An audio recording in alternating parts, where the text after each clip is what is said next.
My telepathic abilities started to show up around late 2024. Before that, what I thought were hallucinations were actually my third eye waking up. By November and December, I started hearing whispers or high pitched voices in my head that weren't my own thoughts. I later realized that this was telepathic communication from someone who helped guide me through experiences I couldn't have managed on my own. Before my third eye and telepathic abilities awakened, I constantly faced blacklisting, where people would ostracize and mistreat me, labeling me the black sheep.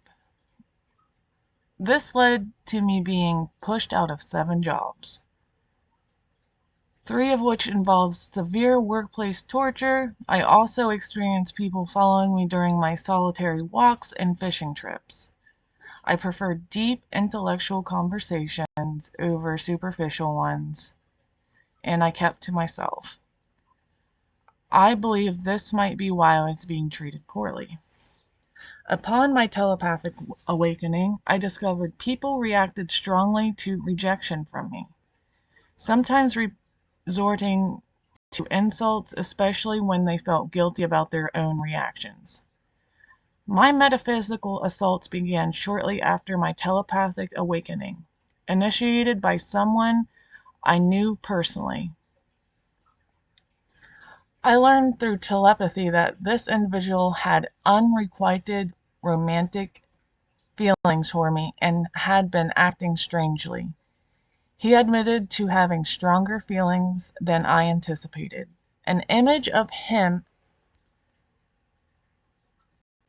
blocking my video appeared while I was masturbating, embarrassingly enough, leading to confusion and fear of being a schizophrenic. I then felt my body being violated and heard him say, "Your mouth says no, but your body says yes."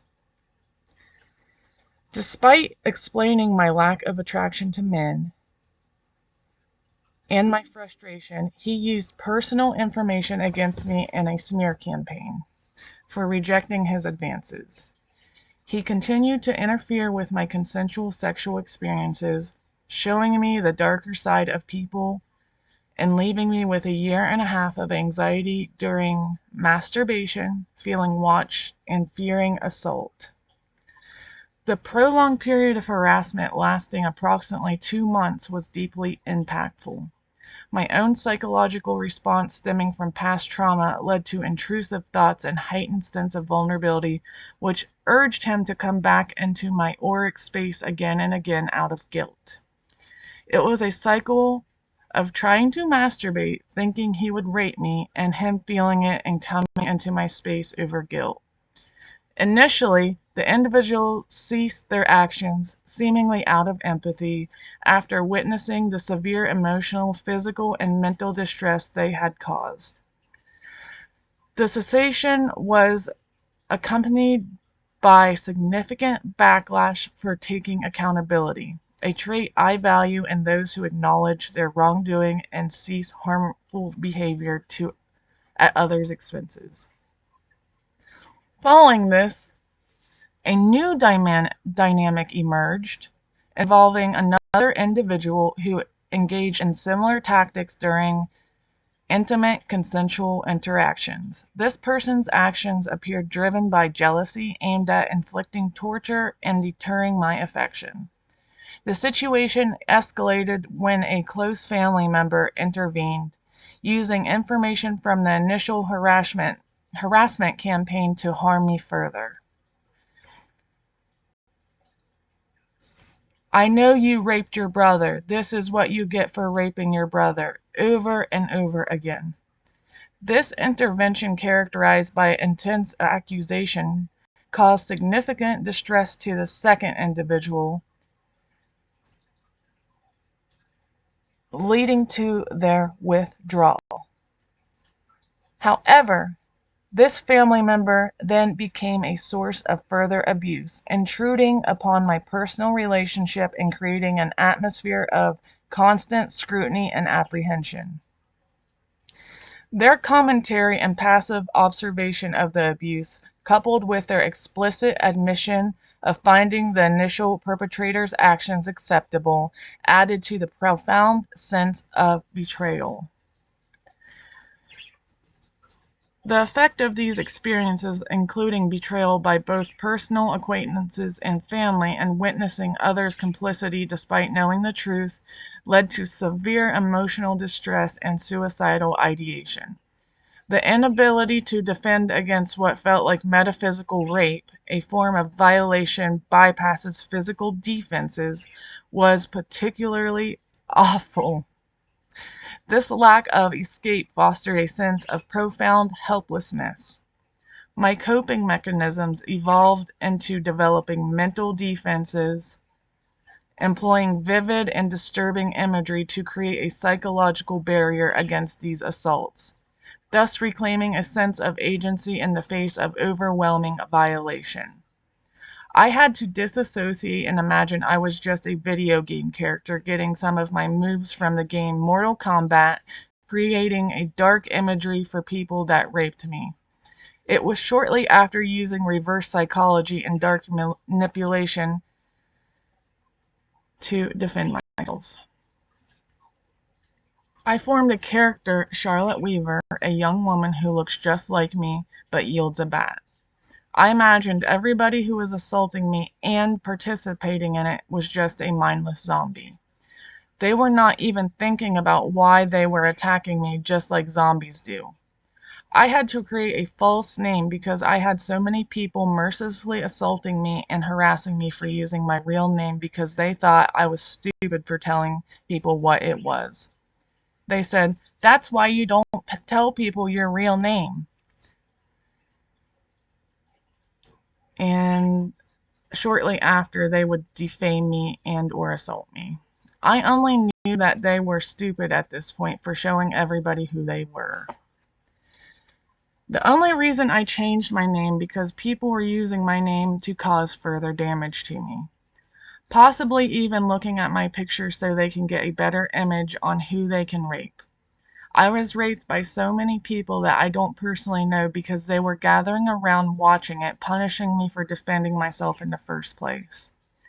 This snowballed into a constant following of good and bad people who bore witness to one of the worst things they had ever seen in their life. This was just the beginning of it. This feeling of being unable to escape the torture that I was undergoing brought me closer to God. God showed me through my third eye how loving and safe He was.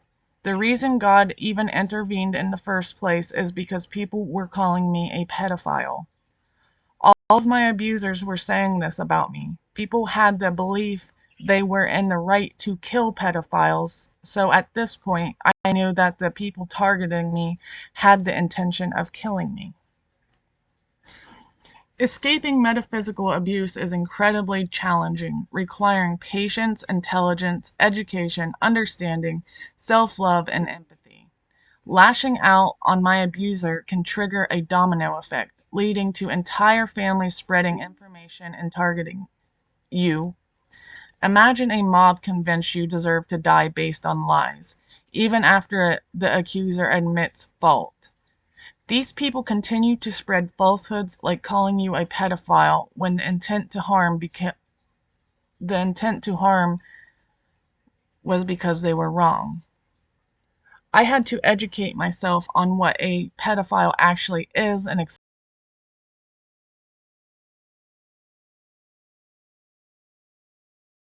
that logic disappears when emotions run high.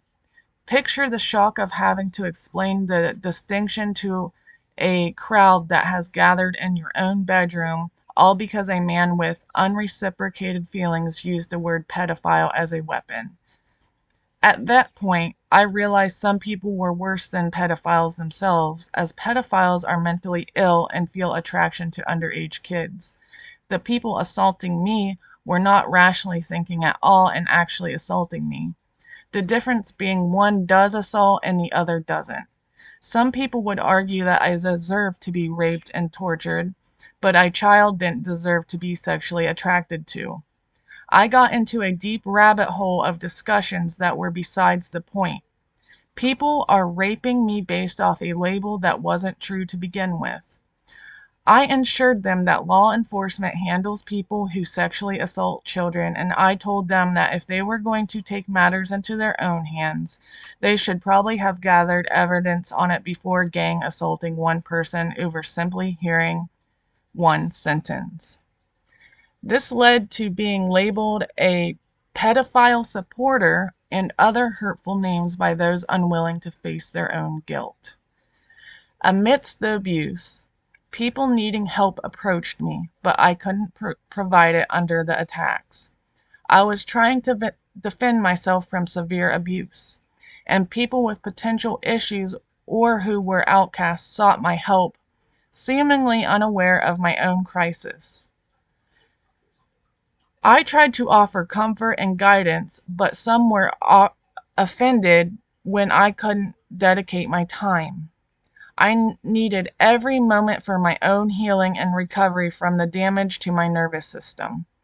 The abuse escalated to the point where people would rage rape me for forming a thought, even before I could articulate it. They were personally targeting me, seeking revenge for not being able to help them. I had to remain empathetic to those torturing me, trying to understand their motives. Any sign of defensiveness from me would lead them to play the victim and rally the onlookers.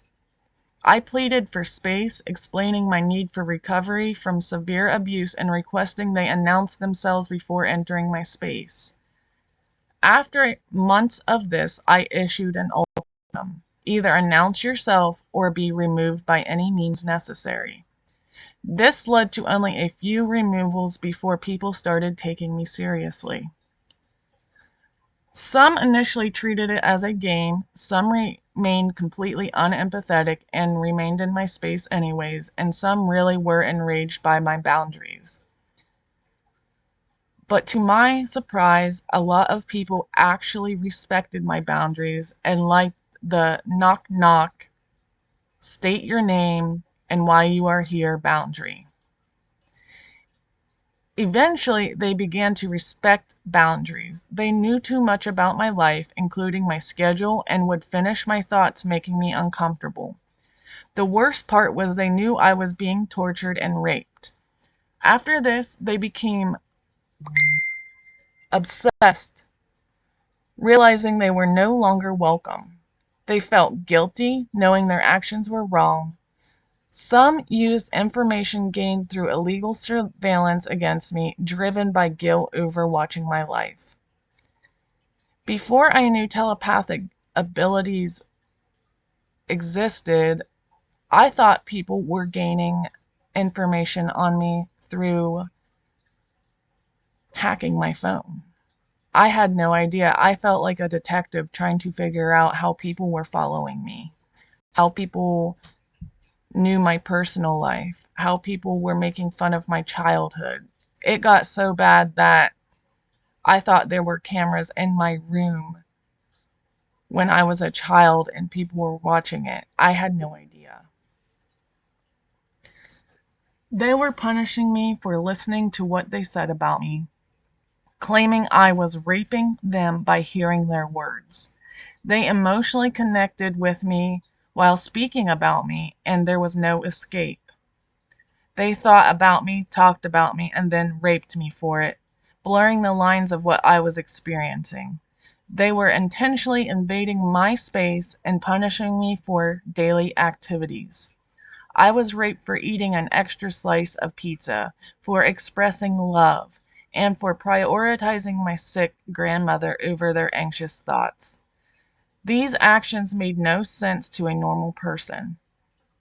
The only reason they could behave this way was the absence of legal consequences, highlighting that not everyone possesses a moral compass, empathy, or recognizes the inherent worth and need for mercy in others. This is a summarization of my experience, and I say it blankly and I say it written down. I read it to you. But for me,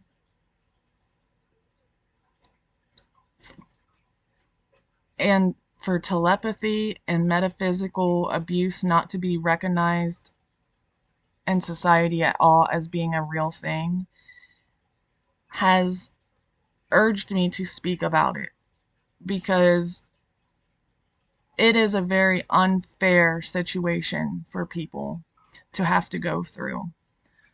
I have come to the conclusion that at this point, speaking publicly about it is a life-saving alternative to enduring more abuse silently.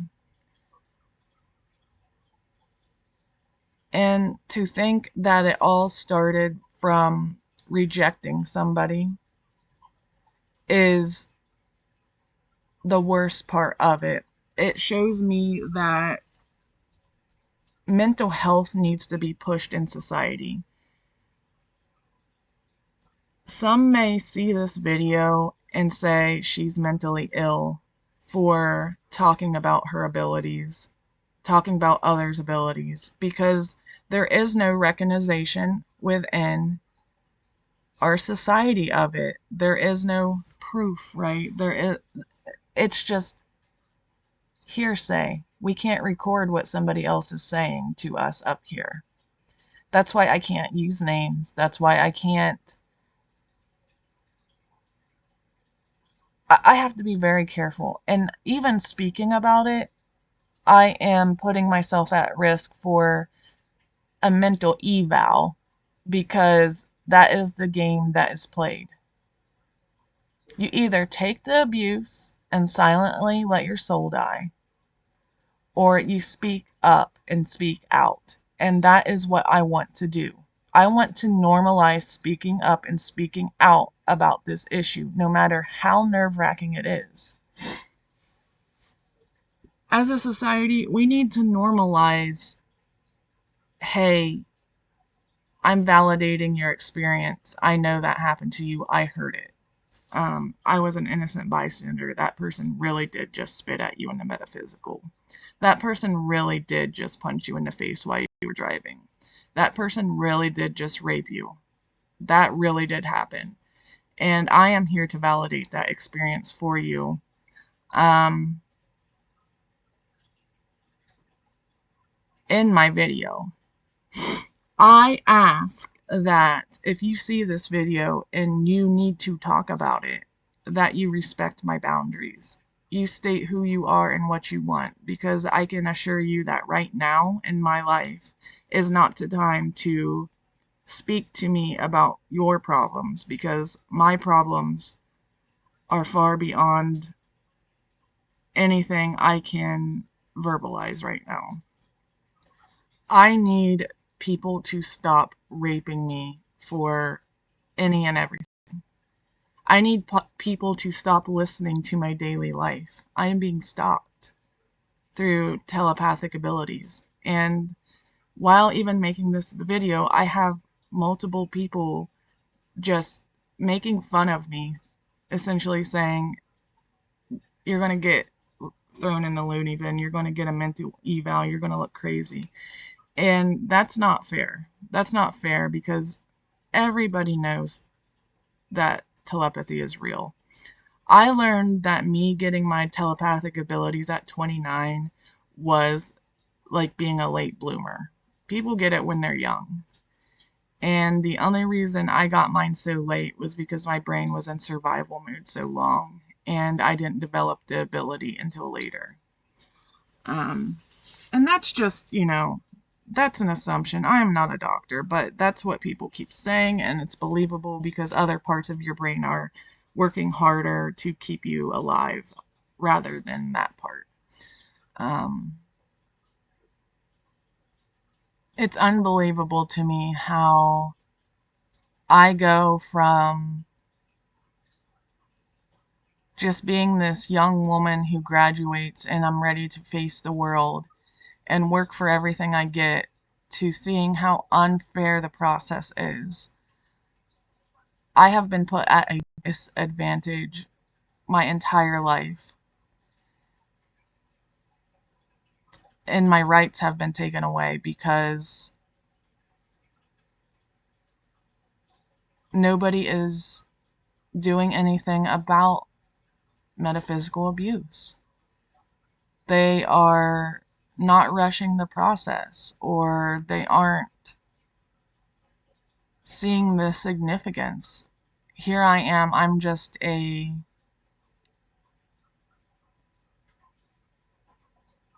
don't know, sacrifice. I'm just a sacrifice. Oh, I hope that doesn't happen to me. It can happen to anybody, especially if you accidentally trigger a narcissist or a psychopath. Um, for me, I have realized that there is a deep-seated rejection wound within men. Um, and there is a difference between men and gentlemen. Men have showed me time and time again that they need nurtured and loved, and they need sex to validate that you actually love them. And imagine being a lesbian that doesn't want to provide that for them. And then they go off and they smear your name to people, and those people start to form a hate campaign and push you out of your jobs and torture you, and no, you can't say anything about it without you looking crazy. I am at the point now that I don't care if I look crazy or not. We need to start validating the experiences of people with abilities, which I'm coming to realize that a majority of people have abilities, but they are afraid to say it because they don't want to be called crazy. I don't care if I'm called crazy anymore. Um, at this point, it is, do I speak out about it and gain some traction with other people that aren't afraid to speak out about it?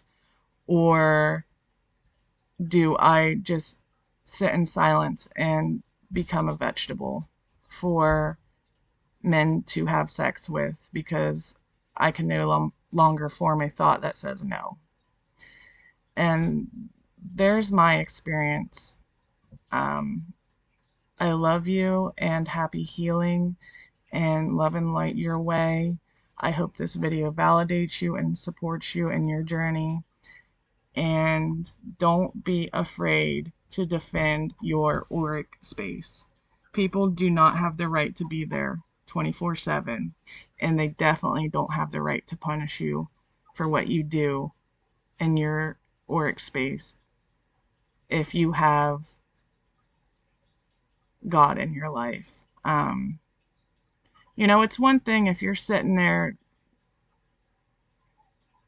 being an awful person, like you got people in a torture chamber or innocent animals in a torture chamber and people are listening to it and they're freaking out about it. But like, that is what law enforcement is for. People need to start logically thinking, like, this person really isn't doing anything like that. I am just listening to what somebody else says, and I'm angry about something else, and this person is taking a beating, so I'm going to take it out on them. Essentially, is what happens. People need to retract and think logically. Do I really want to be the person that is participating in the soul death of an innocent person? Um, do I really want to lie to myself for an excuse to continue to abuse an innocent person? People are literally having to astral project into my space to hear anything that's going on in the first place. When it boils down to it, all you have to do is mind your own business. And you won't be angry about what somebody else does. If you don't like what somebody else is doing, don't watch it. Don't listen to it. It's simple. And if the person really is being a bad person, law enforcement will handle it. You have to trust and believe. In my case, I did nothing but kiss a woman, a consenting woman. In my case, I did nothing but watch lesbian porn. In my case, I did nothing but say no to male advancements. So once again, sorry to end the video on a bad note, but keep that in mind as you leave this video and try to stay positive in your healing journey.